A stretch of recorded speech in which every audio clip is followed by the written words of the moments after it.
Well, hello there, YouTube, and welcome to a 21 degree Fahrenheit Thursday the 15th of December. You can see right there the sun's trying to come out. I think it's 23 out here now. Everything is good and frosted. You wouldn't want to stick your tongue to that. Man, feels good though. Look, even the bistro table's all frozen up. I don't know why. It feels great. I think that's just a fog layer, and above that is sunshine. We'll take it. Almighty. Love these crispy, cool mornings. All right, let's roll. Good old Dr. Pierce is on this frozen, I do mean frozen morning. That's cool. That's cool when you're, I kind of missed it though. When you're in the fog and all of a sudden you see the blue and you just go, wah, you just pop out. I like that intensely cold look where everything is just crisp and frosty looking. All the farmers are out tending to their animals, and guys were loading up wood on a big old flatbed, getting ready for the winter. 36 down here in Van Chulo, Mama. Yeah, a whole lot warmer. Yeah. Everything, although anywhere there's a shade, it's still frozen. Yep. But it should Toyota's got itself a flat tire up there. Uh-oh. Oopsie. Yep, whoopsie daisy. Well, Mama, we've made it. I know. Made it to Thursday. We did. Thursday, and it's still sunny out. I know, it's nice. Yeah. Enjoy the sunshine while we have it. Yeah, let's go for a ride. You better turn heated up everything on. Yeah. Well, Mama, Yes, have yourself a wonderful Thursday. You And too. I'll see you as the day goes on. All right. Probably to come save me from some weird part snafu again. All right. All right. Love you. See you. Bye. I love you. Bye now. Bye. Clunking away at the old swing arm. You know, something I didn't see in the list was these aluminum stickers. Man, hope I ordered those. That won't stop anything, but... So the gentleman with the oil pump, 27RTS, he was here picking his stuff up. Man, he was telling me, service advisor, he goes, he hates when I come down here. Man, we get into some of the best conversations. Really, really cool guy. Trying to think how long. Man, it's been a few years now. He was he rode Harleys, and he went to Goldwing, and then he went to no, I think I have that backwards. I think it's Goldwing, Harley, then Spyder. I don't remember. I may have it wrong, but anyway, lots of miles, lots of touring. And anyways, I said, yeah, I heard you were snowed in. He goes, yeah, 3.5 feet. Took a bit to get out. I think he's in Oregon down there somewhere, but that's what she looks like right before she comes off of there. This is all kind of loosey-goosey on there. I'm actually going just by how BMW tells me to do it. But it's not that big of a deal. And the nice thing is the bike is fresh and new. And everything comes out like it should. And if you put it back together like you should, you know, apply grease or, not Loctite, but, well, that too, the bolts have that, but, anti-seize. BMW's like Harley, man. They like their anti-seize. Even though it doesn't look like there's hardly any on that axle, it's in there and it is crystal smooth. That axle, I'll pull the nut out and you go, oh yeah. That's the way they're supposed to feel. Nice and smooth. Nothing corroded or crusted. Nobody's, rattled a Torx bit with an impact gun or... Man, I just want to smack people down that do that. But anyway, that's what I'm doing. Beautiful outside. Absolutely stunning outside. And I'm working on a BMW. But the nice thing is I can stare out. Here, let's let you look at what it looks like with the sunshine out there. Oh, yeah. I get to stare out at that beauty. And then if I need a breath of fresh air, I got a big doors there, got man doors there. I can stick my head out and go, dang, it's cold, and then come run back in. I'll go get a cup of coffee. Oh, I don't know if you guys heard me complaining about these lights that run across here being out and people can sneak up on me in the dark. They fixed those things yesterday morning. I went back to wash my hands in the restroom back there. I come walking back out and I'm like, what is going on? Did the full moon come back? So I walked up to these doors and looked out and went, they fixed the lights. Well, I tell you one thing, there may be some manufacturers that have a hard time building motorcycles. Well, somebody needs to let Kawasaki know that, because they have no idea that there's a shortage of anything, because they pummel these things out like crazy. It's one thing we have plenty of. It's Kawasaki's. And man, we sell them things like hotcakes, because you can always get them.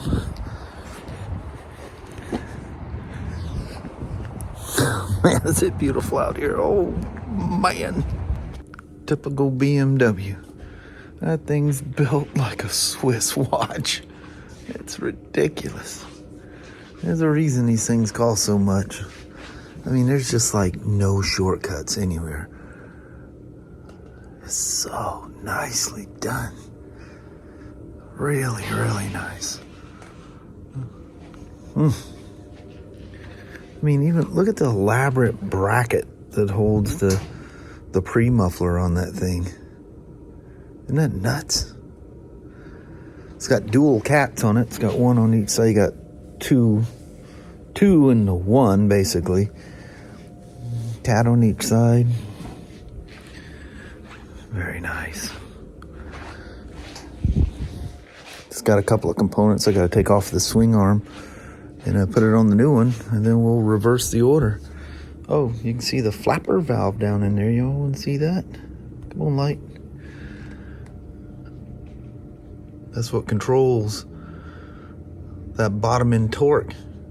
It's a variable exhaust. That's why stock exhausts have all that grunt down low but still have good top end. I mean, if you're going on a racetrack, that's a different thing, but you don't care about that low end grunt. But for street riding and whatever, yeah, you want that. And it's computer controlled. There's the little motor, cables go up, run into a computer. And the ECM and all that stuff controls all that happens inside there. That's pretty dang impressive. I mean, when it comes to BMWs, I'm all in boxer-wise, but that doesn't mean that thing isn't cool as heck. One thing's for dang sure, they are sideways fast. Man. Take that thing right to the racetrack, just as she sits. Be the fastest thing I ever spun around the track, I can tell you that. Because, yeah, it's been many years since I've gone around a racetrack. Oddly enough, the last time was at Portland International Raceway. Yep. I think I want to do stuff like that. But yeah. No, I don't have that drive or that desire anymore. I just like to kind of cruise around and enjoy myself. I get a little spunky here and there. But yeah, I don't need something like this. This things happen instantly, and it's over in an instant. So it's just best to stay off of those things, because I do kind of lose my mind. Suddenly I'm like 16, 17, 18 years old again. Yep. It tells me to take the stand off and then pull the swing arm. I go, why wouldn't I just kind of hold it and just let the stand and everything roll back? So that's just what I did. Cool. So when you're swapping these things around, this is something I learned at KTM, which was a good thing, because I ran across some other situations where this bit me. How long that chain adjuster bolt is. Put some anti-seize You got that bolt going into that aluminum swing arm. All that road grime's hanging around out there. Make sure you put anti-seize on there. BMW had some anti-seize on there, just not as much as I prefer. But see where that nut's at? That's about where the chain slack was set. So using a set of calipers, I measured both of them, and this chain was perfect before I took it off. I checked that too, and both are exactly 23 millimeters from the base here to the end of the screw. That's precision. How many times have you seen these chain adjuster things are just a reference, nothing more. So I'll set both of them back to 23. Here's the chain I took off. I had to cut it off. And if you guys ever removed a linkless chain, use a grinder and take that nub completely off. I've seen people take those chain breakers and just push that pin right through the chain. Well, the reason you grind them off, see, there's no nicks, no grooves. This thing's peened over. Guess what happens when you force that through? You're taking the bushing on each end of the chain that you're about to put a new master link in, and that is now compromised. You have just ruined the inside of that bushing.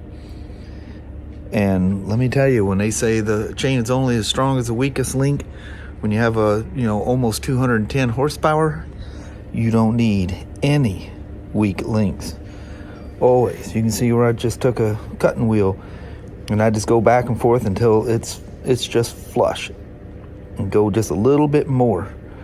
And a little chain push tool, you just barely touch it. It just slides through. You want to be able to slide that chain out of that master link or the master link out of the chain with no resistance whatsoever. And that's where this thing's at now. That's one fancy looking chain. Hope I got a master link for that.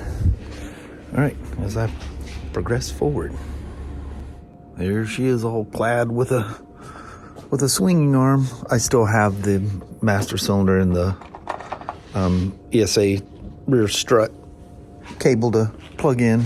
They have to be routed a certain way, but yeah, pretty straightforward. A lot of specs as always with BMW, and they want every. Hey, is that a bee? Oh no, it's a fly. But yeah, everything torque, but the torques are all pretty much the same throughout. 100 Newton meters on all those large bolts. I haven't grabbed a master link for it. It can't run. There's no ignition or anything in it still, so she's safe to roll around. But yeah, that was kind of fun tinkering with that. As usual, just follow the rules. Follow the rules. Super impressed with the attention to detail for everything. Of course, I always am with BMW. It's one thing they do good. They've had some funky things throughout the years, but their attention to detail is crazy. So yeah, from here it's messing around with steering stuff and a bunch of body work. The steer, because I got to replace the upper triple tree because the ignition got literally cut and ground out of it, and then the scratch body works. It's more like a crash job from here. Cool, huh? So I put both of those at 23 millimeters, and they were both exactly the same. Measured the chain, it's spot on. I still need to look for the emblems there. Pretty sure I ordered those. It's in the Stacko stuff here somewhere. But here we are. It's kind of fun. Down here is by yourself. It's nice and quiet. Visitors or two here and there. Gentleman picked up his Spyder, like I told you guys earlier today. All good stuff. All right. I think from work, we're gonna wrap it on that one. So I came out here and I retested the new battery in there, It's showing 100% charge, still showing 105% health. That's weird. It's in a testing mode. I'm kind of concerned about that GS that's down there that we're waiting for the drive shaft to come in. The one that was really clean and it failed. He brought in his CAN bus 4. I think I talked about that before. But it is, of course, this is how I usually find stuff out here. It's permanently stuck in, the standby mode. I never see it flashing like that. But most of the time I come out here, these are in the standby mode too. But his Optimate 4, I just need to reset it with the bike. Because at one point I was having a problem with that thing. So anyway, I tested down and I thought, well, how's the old Harley battery doing over here after it's been setting for a bit? So it's showing 12.79 volts, 76% charged. I think that's what it was before. 74% health, and it was 81. So it's slowly slipping away. She was at the end of her usefulness. 9.5 years down the road, she's saying, well, it's time. Poor old Harley battery. You were a good old gal. 9.5 years. It's crazy. Well, hello there, YouTube. At 26 degrees. It's going to be another biter. We'll get up in the morning. It's going to be all white. I just walked out there to shop with you guys. Everything's all frosty and crunchy out there. Crunchy and sparkly. Yeah, there's a fog going on too, so that'll be pleasing. Everything will definitely be white in the morning. Yeah. There's some chance of snow at some point. I think next week. Yeah. Yeah. Pictures year on this day in 2015. You get those little things on this day throughout time. I think it was 2016, maybe 2015. It was 1.5 foot of snow out there. Yeah, that was cool. Yeah, that was one of those good ones, one of those whoppers. But yeah, I can guarantee you, if it's already this cold and doing the stuff it's doing now, this will probably get at some point, probably a good snow. Yeah. Usually in January. So. It's usually January. Hit right around Christmas, will ya? I know. Heck yeah. It's been a while since we had a white Christmas. Yeah. Definitely had, quite a few, but it's been a while, it seems like. Oh, Mama. Yes, I would. It's about froze out here. I know, it's cold. It's so cold, Danny doesn't even want out. Yeah. Danny went out there with me. I was waiting for him to scratch on the door when I went out to the shop. And I come out, there's no Danny. He's up here on the porch, looking, waiting for me. He goes, come on, let's get inside. It's too cold. But anyway. Alrighty, well, thank you guys so much for watching. We really do appreciate it. We will talk to you tomorrow. Same smoke time, same smoke channel. Don't forget to give her a thumbs up. And you guys have an amazing Friday or Saturday. Heck yeah. Friday tomorrow. My breath is... Yeah, we're all foggy. steamy. Yeah. All right. We'll see you in the morning. See you then. Thanks for watching now. Bye-bye.